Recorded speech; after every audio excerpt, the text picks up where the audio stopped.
पदयात्रा के 3 उद्देश्य हैं।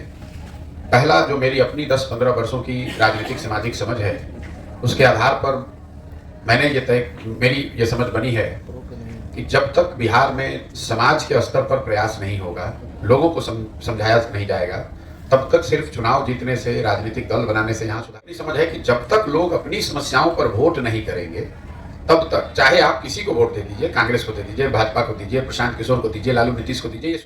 तो पदयात्रा का पहला उद्देश्य है कि गांव-गांव में जाकर बड़ी रैली सभा करके नहीं, लोगों को 100, 50, 200, 500 लोगों को बैठाकर इस बात को समझाया जाए कि आप अपने और अपने बच्चों के भविष्य के लिए वोट करिए। दूसरा उद्देश्य पदयात्रा का यह है कि लोग अगर समझ भी जाएं तो उनके पास सही विकल्प भी होना चाहिए। उनको विकल्प के अभाव में गलत आदमी को, गलत दल को वोट न करना पड़े, इसलिए समाज की मदद से एक नया दल, एक नया विकल्प बनाया जाए। इसको लेकर कोई संदेह नहीं है। ये घोषणा मैंने 5 मई 2022 को ही की है। जब पदयात्रा शुरू करने की घोषणा की, तभी घोषणा की है कि दल बनना है। फर्क बस इतना है कि वो दल कैसे बनना है। दल प्रशांत किशोर को नहीं बनाना है, कोई एक व्यक्ति, एक जाति, एक परिवार को नहीं बनाना है। दल बिहार के उन सारे लोगों को मिलकर बनाना है जो चाहते हैं, जो समझते हैं कि बिहार में एक नए दल, एक नए विकल्प की जरूरत है। हमारी भूमिका एक कुम्हार की है। अगर मिट्टी और चाक न हो तो घड़ा नहीं बन सकता है, लेकिन अगर कुम्हार के पास अच्छी मिट्टी और चाक मिल जाए, थोड़ा सा वो सहारा दे, तो अच्छा घड़ा। पदयात्रा का दूसरा उद्देश्य ये है कि बिहार में गांव-गांव, पंचायत, प्रखंड से ऐसे लोगों को ढूंढकर चिन्हित करके निकाला जाए जिनकी राजनीतिक समझ थोड़ी कम हो, चाहे ज्यादा हो, वो फर्क नहीं पड़ता है। पैसा हो या न हो, ये फर्क नहीं पड़ता है। उनकी जाति की संख्या कितनी है, इससे फर्क नहीं पड़ता है। लेकिन उनमें बिहार को सुधारने का एक जज्बा हो, एक सोच हो। ऐसे लोगों को इकट्ठा किया जाए और वो सब लोग मिलकर उनको मदद की जाए ताकि वो दल बनाए।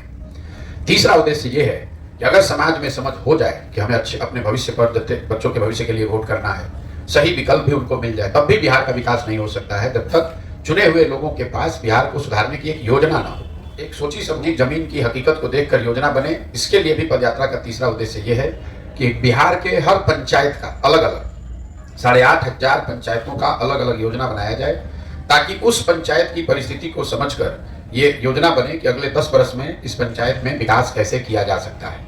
वहाँ सड़क नहीं है, वहाँ नहर का पानी नहीं है, वहाँ जल जमाव है। इन बातों के ऊपर तो ध्यान देते ही हैं, लेकिन सभी पंचायतों में 3 योजना बनाते हैं। पहला, उस पंचायत में जो बच्चे हैं उनके पढ़ने के लिए अच्छी व्यवस्था कैसे की जा सकती है। दूसरा, हर पंचायत में 800 से 1200 नए रोजगार के अवसर कैसे पैदा किए जाएं ताकि पलायन रुके।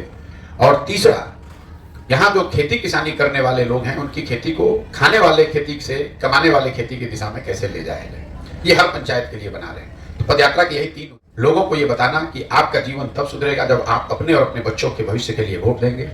लोग मजबूरी में गलत आदमी को विकल्प के अभाव में वोट न दें, इसलिए समाज की मदद से एक नया दल बनाना।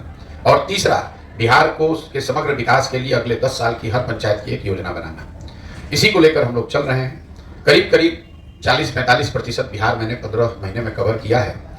आगे का कवर करने में शायद साल भर, 1.5 साल और लग सकता है, लेकिन ये पूरा करने का प्रयास करेंगे। अगर बीमार नहीं पड़े तो इसको करेंगे ईमानदारी से, जैसे कर रहे हैं वो करेंगे आगे। अभी तक का जो अनुभव रहा, 3 जो समस्या है जो बिहार के हर समाज, हर वर्ग को प्रभावित करती है। पहली है समस्या बेरोजगारी और पलायन की। मुझे लगता है कि बिहार में आज ये सबसे बड़ी समस्या है। कई बार हम लोगों को लगता है कि ये तो पता ही है कि बेरोजगारी पलायन, इसके लिए पदयात्रा में क्या आप नया जान गए। जब पदयात्रा आप करते हैं तो ये पता चलती समस्याओं के सामाजिक आर्थिक पहलुओं की और इसकी विकरालता की। पलायन के बारे में लोग सोचते हैं कि ये गरीबों का मामला है, जो गरीब आदमी है वो मजदूरी करने के लिए बाहर जाता है।